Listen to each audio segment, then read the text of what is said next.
إنك حميد مجيد. اللهم ارزقنا علما نافعا واسعا عميقا. اللهم ارزقنا رزقا واسعا حلالا طيبا مباركا من عندك. اللهم ارزقنا حياة سعادة وموت شهادة. اللهم تقبل منا إنك أنت السميع العليم وتب علينا إنك أنت التواب الرحيم. وصلى الله تعالى على خير خلقه محمد وعلى آله وأصحابه أجمعين برحمتك يا أرحم الراحمين. اعوذ باللہ السمیع العلیم من الشیطان الرجیم.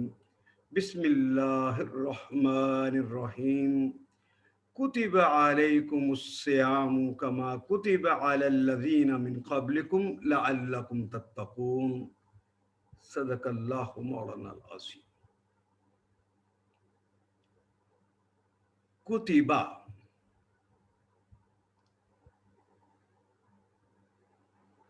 کا تابع ہوتا کتابت کرنا، تو اردو میں بھی لکھا جاتا ہے، پڑھا جاتا ہے، سمجھا جاتا ہے. لیکن یہ کوتیبہ جو ہے، یہ کلمہ ایکٹیو وائز نہیں رہا، پیسیو وائز ہو گیا،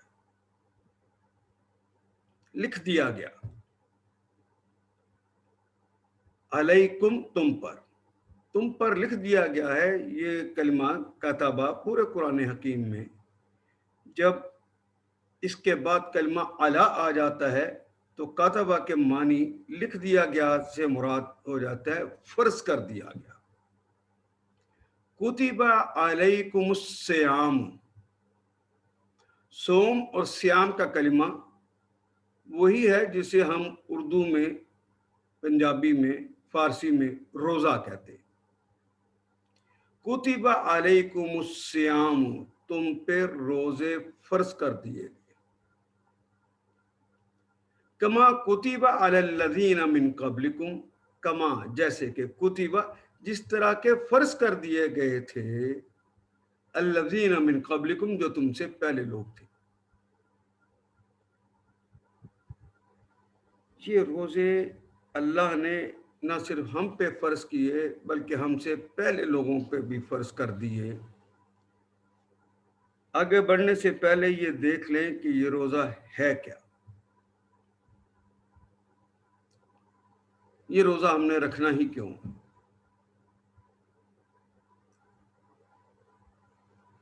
یہ کلمہ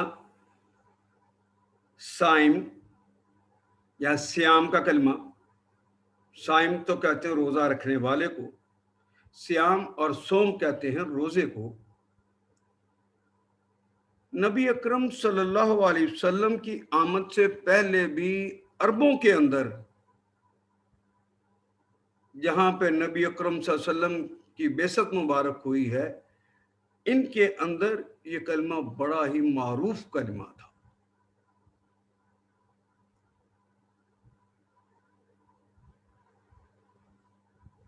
جو عصر جاہلیت کی شاعری ہے وہ اس کلمے سے بھری پڑی ہے.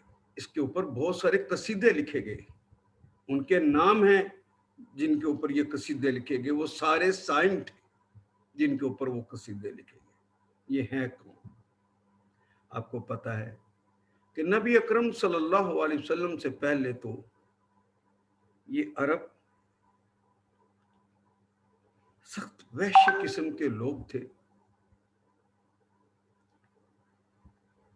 ایک دوسرے کی بستیوں پہ چڑھ دوڑتے، نخلستانوں پہ قبضے کر لیتے، اپنے گھوڑوں کو صرف گھاس کھلانے کے لیے دوسرے کے نخلستان پر حملہ کر دیتے اور ان کی عورتوں کو، لڑکیوں کو اپنی لونڈیاں بنا لیتے، اور جو ان کے کام کے لوگ ہوتے تھے ان کو گرفتار کر لیتے اور باقیوں کو ذبح کر دیتے اور اس علاقے پہ قبضہ کر لیتے. یہ بالکل ایک روٹین میٹر تھا.